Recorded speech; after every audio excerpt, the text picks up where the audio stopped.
ایک گوپیا ہوتا ہے کہ آپ ایک چمڑے کا ایک سمجھ لیں دستانہ بنا ہوا، جس کے دوسرے اینڈ کے اوپر ایک رسی، اس میں وہ پتھر ڈال کے نا اس دستانے کو یوں گھماتے تھے نا، پر یوں کر کے پھینکتے تھے نا، تو ان کا نشانہ اتنا پکا تھا کہ وہ شیروں کے جبڑے توڑ دیتے تھے اپنی بکریوں کی حفاظت کرنے کے لیے، شیروں کا شکار کرتے تھے۔ حضرت داؤد علیہ السلام 16 سال عمر تھی۔ تو اب ظاہر مسلمان خوف کھا گئے اتنی بڑی بلا سامنے دیکھ کے، تو حضرت داؤد علیہ السلام نے کہا اس کو میں قابو کروں گا۔ حضرت داؤد علیہ السلام ایک اونچے مقام پہ کسی پہاڑی یا کوئی ٹیلا تھا اس پہ چڑھ گئے اور انہوں نے اپنا گوپیاں یوں گھمایا۔ آپ نشانہ دیکھیں وہ ایک ہی آنکھ کھلی ہوئی تھی، اس آنکھ سے اس کے دماغ کے اندر وہ چلا گیا اور وہ گولیت وہیں پہ مر گیا۔ جالوت، یہ قرآن میں اس کا ذکر بھی ہے نا، وہ جیسے ہی مرا تو کانفیڈنس لوز، بلکہ اس میں الفاظ بھی ہیں تورات میں۔ حضرت داؤد علیہ السلام نے کہا اس نامختون کو میں دیکھتا ہوں، یعنی بنی اسرائیل جو ہے نا، وہ جو جینٹائلز ہیں نا ادر دین بنی اسرائیل، ان کو نامختون کہتے تھے، یہ ختنے نہیں کرواتے، ہم ابراہیمی ہم ختنے کرواتے ہیں، تو کافروں کو نامختون کہتے تھے۔ کہتے میں اس نامختون کو دیکھتا ہوں۔ پھر اس میں اب آپ دیکھیں نا، اس میں اللہ تعالیٰ نے ذکر بھی کیا ہے نا، انہی آیات میں آگے چل کے آتا ہے کہ اللہ تبارک و تعالیٰ نے کس طریقے سے وَقَتَلَ دَاوُودَ جالوت، قتل کر دیا داود نے جالوت کو، وَآتَاهُ اللَّهُ الْمُلْكَ وَالْحِكْمَةَ، تو اللہ نے ان کو بادشاہت اور حکمت، وَعَلَّمَهُ مِمَّا يَشَاءُ، اور اپنے علم میں سے جو چاہا سکھا دیا۔ یعنی پھر حضرت داؤد علیہ السلام منظر عام پہ آ گئے، وہ تو پھر سمجھ لیں آپ مین آف دا میچ قرار پائے نا اس پوری جنگ کے۔ تو پھر حضرت جو طالوت تھے، جو آرمی چیف تھے، انہوں نے اپنی بیٹی کی شادی کر دی حضرت داؤد کے ساتھ۔ 16 سال تک حضرت طالوت پھر مسلمانوں کے حکمران رہے۔ جب وہ فوت ہوئے تو ان کے سکسیسر پھر بنے حضرت انہی ساری چیزوں کو تو وہ پلی لیتے ہیں نا شیعہ بھی، وہ کہتے ہیں حضرت طالوت کا داماد جو ہے وہ سکسیسر بنا ہے تو مولا علی کو بھی بننا چاہیے تھا۔ دوسری وہ دلیل اس سے لیتے ہیں کہ دیکھیں قرآن نے کرائٹیریا بتایا کہ کرائٹیریا کسی بندے کا عمر میں بڑا ہونا نہیں ہے، علم اور جسم میں، تو وہ کہتے ہیں حضرت علی بہادری میں بھی باقی صحابہ سے زیادہ تھے اور علم میں بھی زیادہ تھے، تو حضرت علی کا حق بنتا تھا۔ یعنی وہ یہ دلائل قرآن سے بھی پکڑتے ہیں۔ یہ میں نے ضمن ذکر کیا، میں اب اس ٹاپک کو انٹینڈڈ چھوڑ دوں، تو وہ سیم یہ والی آیات ہی پڑھ رہے تھے۔ تو حضرت طالوت کے داماد حضرت داؤد علیہ السلام، پھر وہ 40 سال مسلمانوں کے حکمران رہے، پھر ان کا بیٹا آگے سے حضرت سلیمان ابن داؤد، وہ 40 سال مسلمانوں کے حکمران رہے اس وقت، یعنی جو مسلمان تھے۔ تو اس میں یہ وہ تابوت سکینہ کا ذکر ہے۔ باقی ظاہر تبرکات سے ہمیشہ سے انسانوں کو عقیدت رہی ہے، اور یہ تبرکات کی عقیدت کو بری چیز نہیں ہے اگر وہ جینون ہو، یہ صحیح وسیلہ شخصی ہے، یہ بات یاد رکھیے، یہ صحیح وسیلہ شخصی ہے۔ صحیح بخاری کے اندر حدیث ہے نا کہ ام سلمہ کے پاس کچھ اصحاب آئے، تو انہوں نے ان کے پاس آبزرو کیا کہ محلے والے ان کے پاس برتن پانی کے بھیجتے ہیں۔ انہوں نے نبی علیہ السلام کا ایک بال مبارک ایک ڈبیا سے نکالا، اور اس ڈبیا کو کہ وہ اس بال مبارک کو اس پانی کے لیے جو برتن تھے اس میں گھول کے تو وہ محلے والوں کو واپس کرتے تھے۔ تو وہ صحابی نے جب پوچھا تو ام سلمہ ہماری ماں نے، ام المومنین نے کہا کہ نبی علیہ السلام کا یہ بال مبارک ہے میرے پاس، اور ہم اس کا دھون مریضوں کو شفا کے لیے پلاتے ہیں، یعنی کوئی مریض ہوتا ہے میں اس کو گھول کے دیتی ہوں، شفا ہو جاتی ہے۔ یہ صحیح بخاری میں سر، یہ وہ کہانی شریف نہیں ہے، بخاری شریف ہے، لیکن واقعی جینون اگر بال مبارک۔ صحیح مسلم میں ہے کہ اسماء بنت ابی بکر نے نبی علیہ السلام کا ایک کالا کسروانی طیالسی جبہ نکالا۔ کسروانی طیالسی کہتے کالے جبے کو تھے، جو پرشین امپائر کا، فارس کا، جس طرح سندھی اجرک کو ریڈ کہنے کی ضرورت نہیں، وہ ریڈ ہی ہوتی ہے، اور کہا کہ یہ نبی علیہ السلام پہنتے تھے اور ہم اس کا دھون مریضوں کو شفا کے لیے پلاتے ہیں۔ یہ مسلم شریف میں حدیث ہے۔ اس میں اسماء بنت ابی بکر کہتی ہیں کہ نبی علیہ السلام پہنتے تھے، پھر حضرت عائشہ کے پاس رہا، اور جب میری بہن عائشہ مرنے لگی تو میں نے وفات کے ان سے یہ لے لیا تھا۔ تو نبی علیہ السلام کے تبرکات سے صحابہ وسیلہ حاصل کرتے تھے۔ تابوت سکینہ کا ذکر بھی قرآن میں موجود ہے۔ بس اب اس کے آگے جو صفرے لوگوں نے لگانے شروع کیے نا کہ کچھ کرنے کی ضرورت نہیں ہے، بس تبرکات پہ ہی چلتے ہیں، نہ نماز پڑھنے کی ضرورت ہے، نہ کوئی اور کام کرنے کی ضرورت ہے، تو سب پھر تبرکات۔ جن کے پاس کعبہ تھا وہاں پہ بھی جب برے کام آئے تو اس تبرک نے کوئی فائدہ تو نہیں دیا۔ جس سرزمین میں خانہ کعبہ اور مدینہ شریف سے بڑے کو تبرکات ہیں، جہاں ہمارے نبی علیہ السلام اور ان کے جانسار صحابہ اور اہل بیت کی قبریں ہیں، ان کی جسم دفن ہے. آپ دیکھ رہے ہیں وہاں پہ، کل میں وہ ٹی وی پہ دیکھ رہا تھا، اور رات فتح علی نے بھی، اور وہ خبروں میں سن رہا تھا، اور پتہ نہیں کون کون سے آپ کے موسیقار وہاں پہ جا کے وہ جو ہے وہ راتیں لوگوں کی برباد کر رہے ہیں ادھر جا کے. وہاں پہ کلب کھل گئے، سب کچھ ہونا شروع ہو گیا. تو وہ برکتوں کا تو کوئی فائدہ نہیں. دنیا بقدر ایفرٹ ہے، برے کام کریں گے نتائج آخرت میں بھگتیں گے، دنیا میں بھگتے نہ بھگتے. دنیا میں اللہ نے آپ کے ذمہ کیا کہ آپ نے دین کو اسٹیبلش کرنا ہے. تو تبرکات کا فائدہ تبھی ہے جب کرتوت بھی ٹھیک ہو، ورنہ تبرکات سے کچھ بھی نہیں ہوگا. ہاں کرتوت ٹھیک ہو تو برکات کا وسیلہ ضرور بھی ہے، پیش کریں آپ، اس کا فائدہ ہوتا ہے. لیکن جو جعلی تبرکات ہے سر، ہم ان کو نہیں مانتے. یہاں تو نبی علیہ السلام کو چھوڑتے ہیں، انہوں نے بزرگوں کے تبرکات بنائے ہیں. آپ کشف المعجوب میں ابو الحسن خرقانی والا چیپٹر کھولے ہیں تذکرۃ الاولیاء میں، وہ کہتے ہیں جی بازید بستامی جو ہے وہ خلیفہ ہیں امام جعفر صادق کے، اور ابو الحسن خرقانی خلیفہ ہیں بازید بستامی کے. اور کہتے ہیں محمود غزنوی نے جب یہاں پہ حملہ کیا تو وہ اس کے حملے ناکام ہوتے تھے، تو ابو الحسن خرقانی کا کرتا اس کے پاس موجود تھا. ایک دن اس نے کرتا پکڑ کے اس کرتے کے وسیلے سے دعا کی تو محمود غزنوی کو فتح ہو گئی. سبحان اللہ. اچھا، وہ کہتے ہیں فتح ہو گئی تو رات کو ابو الحسن خرقانی خواب میں آئے. انہوں نے کہا تو نے میرے کرتے کی اتنی کم قیمت لگائی ہے. ذرا گال سننی کہانی، میں تے کہانی جتھے بھی لبے گی نا میں کٹ کے برے مارا گا. یہ بریلوی دیوبندی دونوں تذکرۃ الاولیاء چھاپ رہے ہیں. نقشبند سلسلے کے بابا جی ہیں ابو الحسن خرقانی، بازید کے خلیفہ. تو ان کا حضرت کیسے، ان کا تو اگر یہ کرتا پکڑ کے یہ کہتا نا کہ قیامت تک اس سرزمین پہ کوئی کافر نہ بچے، سارے مسلمان ہو جائیں، تو اس کرتے کی برکت سے سارے مسلمان ہو جاتے. یار یہ اگر کہانی چلتی تھی تو اسما بنت ابی بکر جو کالا تیالسی جبہ نکال رہی ہیں جو صحیح مسلم میں آتا ہے، تو یہ قادسیہ اور یرموک لڑنے کی صحابہ کو ضرورت کیا تھی؟ قادسیہ میں رسول اللہ کا کرتا لے جاتے اور دعا کرتے، وہ سارے مسلمان ہو جاتے. اگر نبی کے کرتے سے نہیں ہو رہے تو آپ کے بنائے ہوئے جو آپ نے خود نام دے دیے بزرگوں کو، ان کے ناموں کے ساتھ تبدیلیاں آ جائیں. وہ جی وہ بازید بستامی جو ہے نا وہ ہر وقت چہرے پہ نقاب رکھتے تھے، کیونکہ جس گلی سے گزر جائیں لوگ دیکھ کے کلمہ پڑھ لیتے تھے. ہاں اور سارے یہ کہانیاں خود سناندے رہے. ہاں اچھا، اس کا مطلب وہ لوگوں کو مسلمان مرنا نہیں دیکھنا چاہتے تھے.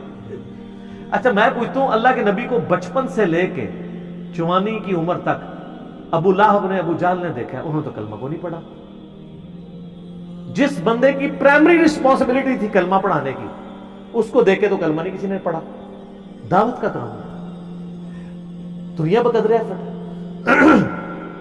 وہ جی وہ ایک فلاں بزرگ، یہ تو کئی بزرگوں کے بارے میں، ایک انبڑ بندہ چلا گیا، انہوں نے کہا جی میرے پیچھے نماز پڑھنا، دائیں طرف سلام پھیرا، سارے حافظ ہو گئے، بائیں والے سارے ناظرہ ہو گئے.